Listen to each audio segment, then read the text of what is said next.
Ya, Assalamualaikum warahmatullahi wabarakatuh. Bagi belajar, harapkan belajar pada dalam keadaan sihat, walafiat dan ceria selalu lah. Ya, dan terus semangat untuk uh, musim KP ni. Okay, baik. Jadi hari ni kita akan sambung lagi tentang bab 5 kita, iaitu pengangkutan di Malaysia. Hari ini adalah untuk fasa 3. Okay, jadi hari ini kita akan membincangkan dua subtopik, iaitu kepentingan pengangkutan awam dan juga amalan pengangkutan lestari. Jadi cikgu harapkan pelajar fahamlah masa kelas kita yang lepas lah. Okay? Yang lepas kita belajar sedikit tentang kepentingan pengangkutan darat, air dan juga udara. Kita belajar juga tentang jenis-jenis pengangkutan awam di Malaysia, faktor-faktor yang mempengaruhi pengangkutan awam. Okay? Jadi untuk hari ini kita akan masuk pada dua lagi satu topik kecil, iaitu kepentingan pengangkutan awam dan juga amalan pengangkutan lestari. Okay, dua lagi satu topik. Okay, baik. Jadi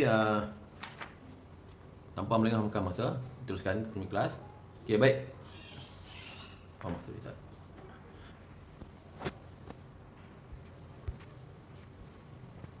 Okay, baik. Jadi terdapat beberapa kepentingan pengangkutan awam di Malaysia. Okay. Yang pertama sekali adalah mengurangkan lalu lintas. Yang kedua, memajukan industri pelancongan, mengurangkan kos berbanding kenderaan persendirian. Okay, mempertingkatkan darjah ketersampaian dan mengurangkan pencemaran udara dan mewujudkan peluang pekerjaan. Okay, jadi kita akan masuk satu demi satu lah. Okay, baik. Yang pertama sekali kita tahu negara kita yang semakin membangun sekarang ni mengalami masalah kesesakan lalu lintas lah, terutamanya di bandar-bandar yang besar, sebagai contohnya Kuala Lumpur, okay, bandar Kuala Lumpur, Ipoh, okay, Alor Setar, terutamanya pada waktu-waktu peak hour lah, maksudnya waktu pulang dari kerja ataupun pergi kerja lah. Okay, baik. Jadi dengan adanya sistem pengangkutan awam yang sistematik ni, okay, dapat mengurangkan masalah kesesakan lalu lintas lah. Sebagai contohnya, kerajaan telah membina MRT, okay, MRT di bawah Bandaraya Kuala Lumpur itu, okay, bagi untuk mengatasi masalah kesesakan lalu lintas. Okay, selain itu ada juga bas-bas bas awam lah, okay, taksi dan sebagainya, dapat mengurangkan masalah kesesakan lalu lintas. Okay, kemudian yang kedua adalah memajukan industri pelancongan. Okay, pengangkutan awam ni dapat memajukan industri pelancongan. Sebagai contohnya, kita ada ferry, kita ada bot-bot yang bawa ke pulau dan sebagainya. Kemudian perkhidmatan sebagai contohnya rel bersepadu, okay, LRT, MRT dan pelbagai-bagai lagi lah. Kalau kamu tengok di Kuala Lumpur tu, dia ada pelbagai-bagai jenis, ada Putra, okay, Star dan berbagai-bagai lah. Okay, jadi dia memudahkan pergerakan pelancong lah. Mungkin sekarang ni waktu PKP ni pergerakan pelancong tu agak tahan lah, okay, sebab kita tak boleh nak lintas border kan. Okay. Kemudian yang ketiga adalah mengurangkan kos. Okay. Dengan menggunakan pengangkutan awam ni kita dapat mengurangkan kos yang banyak lah. Okay. Sebagai contoh, kalau cikgu nak balik Perlis contohnya, rumah mentua cikgu di Perlis, cikgu naik komuter, kos dia baru RM9 dah.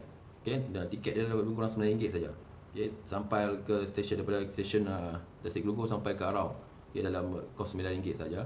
Okay, berbanding kalau cikgu naik kenderaan dengan isi minyaknya, tol saja pun RM12 lah. Okay, itu saja, tu belum kira minyak dan sebagainya.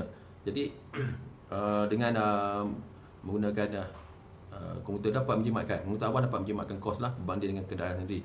Okay, begitu juga dengan kita tak payah letih-letih dan sebagainya, rehat lah. Okay. Kemudian meningkatkan darjah ketersampaian. Okay, maksudnya pengangkutan awam dapat memudahkan kita sampai ke satu destinasi dengan mudah, cepat. Okay, tempat yang kita nak tuju lah, cepat sampai ke tempat yang kita nak tuju. Mengurangkan pencemaran udara, okay, di mana apabila pengurangan kenderaan persendirian di atas jalan raya dapat mengurangkan pelepasan gas karbon dioksida, karbon monoksida, sulfur dioksida. Yang kamu dah tahu, gas-gas ini adalah gas yang berbahaya dan akan menyebabkan peningkatan suhu bumi, okay, menyebabkan pemanasan global. Dengan adanya pengurangan kenderaan di atas jalan raya, okay, maksudnya katakanlah semua orang naik kenderaan awam, jadi kenderaan awam sedikit je di atas jalan raya, okay, tak sebanyak kenderaan persendirian lah. Jadi kurangnya penggunaan kenderaan awam, kenderaan sendiri, okay, akan menyebabkan berlakunya pengurangan pencemaran udara, pelepasan gas-gas yang berbahaya. Okay, dan last sekali adalah mewujudkan peluang pekerjaan. Okay, dia akan mewujudkan banyak peluang pekerjaan. Okay, sebagai contohnya sekarang ni yang popular adalah e-hailing lah. Okay, sebagai contohnya mewujudkan peluang pekerjaan pemandu Grab. Okay, menggunakan perkhidmatan lain juga menawarkan banyak peluang pekerjaan. Okay, sebagai contohnya dalam perkhidmatan teksi, bas, okay, dan banyak lagi lah. Sebut banyak, terlalu banyak perkhidmatan awam yang menawarkan peluang-peluang pekerjaan lah.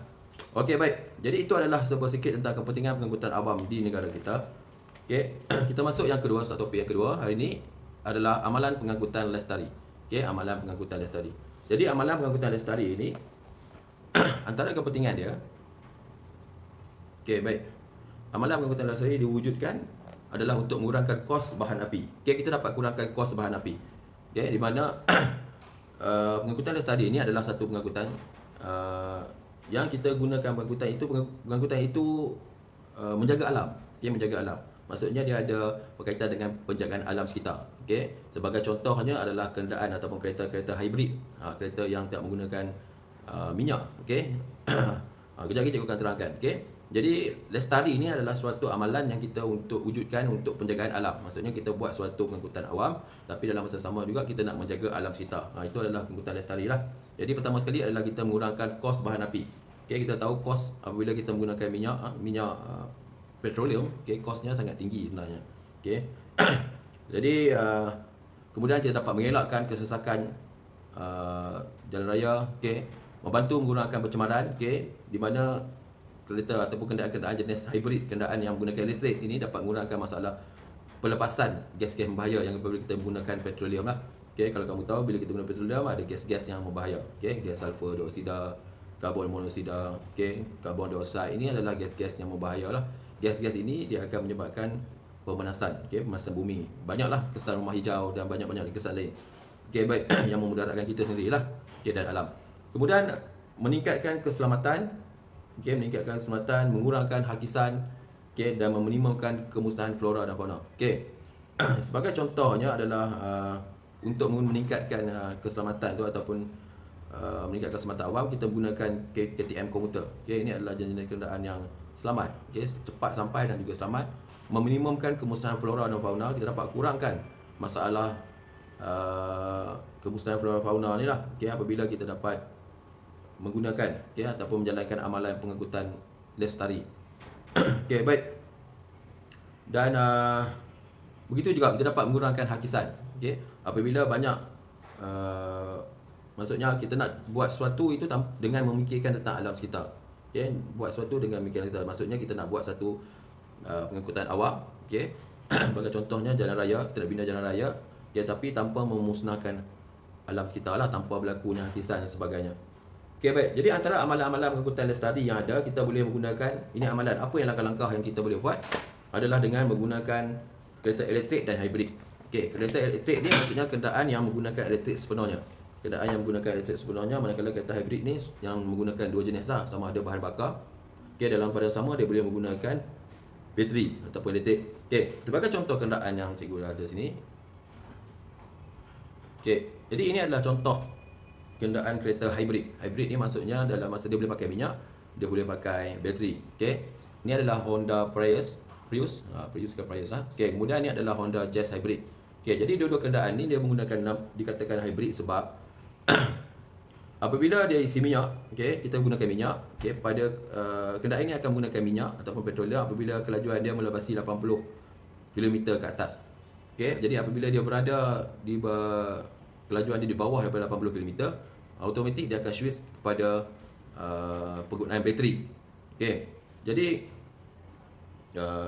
apabila kenderaan ini berada pada kelajuan yang rendah, maksudnya yang perlahan antara 0 hingga 80, okey, kalau untuk kenderaan yang biasa, kenderaan kereta kita biasa ni, okey, dia akan menggunakan minyak sepenuhnya lah. Jadi apabila kenderaan itu semakin perlahan, pembakaran bahan api itu semakin banyak.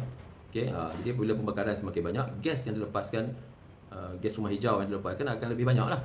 Jadi dengan adanya kereta Prius ni, kereta Prius ni, Honda Prius, okey, sebagai contoh kereta hybrid ini, apabila kereta di bawah 80 km, maksudnya dalam pekan, kalau kamu tengok dalam bandar selalu berlaku kesesakan, jadi kenderaan terpaksa perlahan-lahan bawa dengan perlahan. Jadi apabila dengan penggunaan kereta hybrid ini dia dapat mengurangkan masalah pencemaran dengan penggunaan bateri sepenuhnya.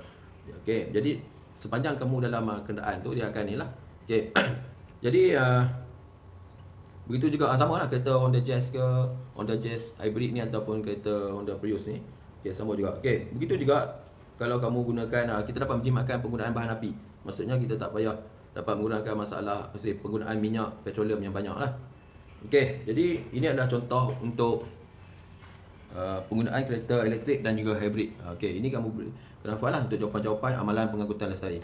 Okey, yang kedua adalah berkongsi kenderaan. Okey, apabila sebagai contohnya kamu berkongsi kenderaan tu, kalau kamu ada beberapa orang kawan yang pergi ke tempat kerja sekali, maksudnya ataupun dekat satu laluan yang sama, jadi kamu kongsi kenderaan. Kongsi kenderaan maksudnya semua tumpang. Hari ni turn kamu, hari ni esok turn kawan kamu pula. Okey, itu adalah amalan berkongsi kenderaan lah.